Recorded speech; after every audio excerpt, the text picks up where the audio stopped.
Now, Liberals would like to instrumentalize the tariff threat to distract from the record of the Carney-Trudeau Liberals over the last 9 years. They say that we should just forget about all the damage they've done to our country because of the tariffs that might be coming down the road. In fact, the opposite is true. Think of it, my friends. If Carney-Trudeau policies did this much economic harm before tariffs, imagine the devastation they would cause after tariffs.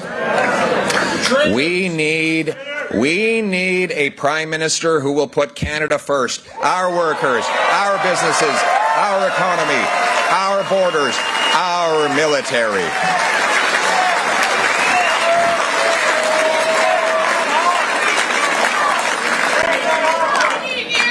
We must, well, I need you too. Are you with me? Thank you. I thought so. And we must be able to stand on our own 2 feet, no longer helplessly dependent on the Americans. You know, the media is now saying that I should change my entire platform because of the tariff threat. In fact, the Trump tariff threats have proven Conservatives right on everything. It's true. Everyone now admits, or they claim to admit, that Conservatives were right on the Liberal capital gains tax hike, that Conservatives were right on the carbon tax, on pipelines, on LNG, on fentanyl, the borders, immigration, and the need to celebrate rather than cancel our proud history and country.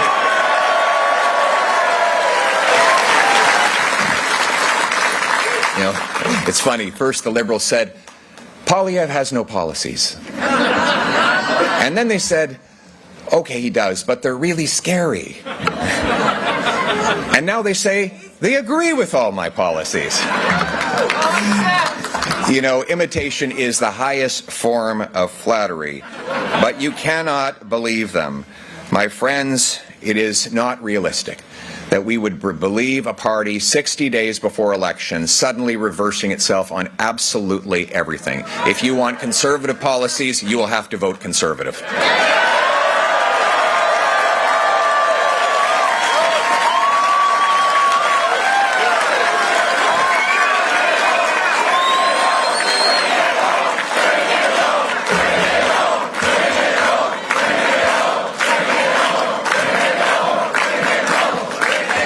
Take the carbon tax. Take the carbon tax. Yeah, and you know what to do with it. You know, before the tariff threats, we were talking about a carbon tax election. But now with these threats, I have to concede I've had to reflect on whether it is a top-of-mind issue. And after much reflection, I have concluded that the carbon tax will be an even bigger issue in the coming election than we thought. Combining Trump's tariffs with Carney's carbon tax will decimate our industries and destroy the jobs of our workers. The worst Liberal tax of all has been the carbon tax, championed by Trudeau and his economic advisor, Mark Carney, whose only complaint was that the tax was not high enough. Now he plans a pre-election trick.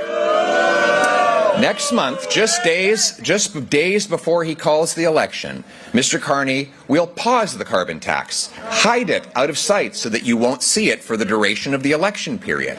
And the media will tell you, forget all about it until the election is over, at which time, God forbid, if he were re-elected, he would bring in a much bigger tax that has no rebate whatsoever. He said just a few days ago that he doesn't want to, quote, axe the tax, he wants to change the tax. Right.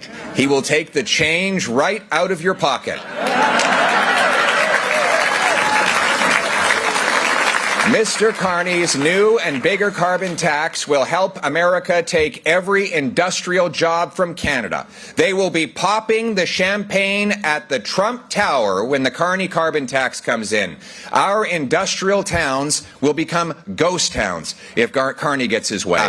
The coming election will decide whether Canadians want Mr. Carney's sneaky, job-killing, inflationary carbon tax, or whether they want to axe the tax for everyone, for real, forever, with the common sense Conservative.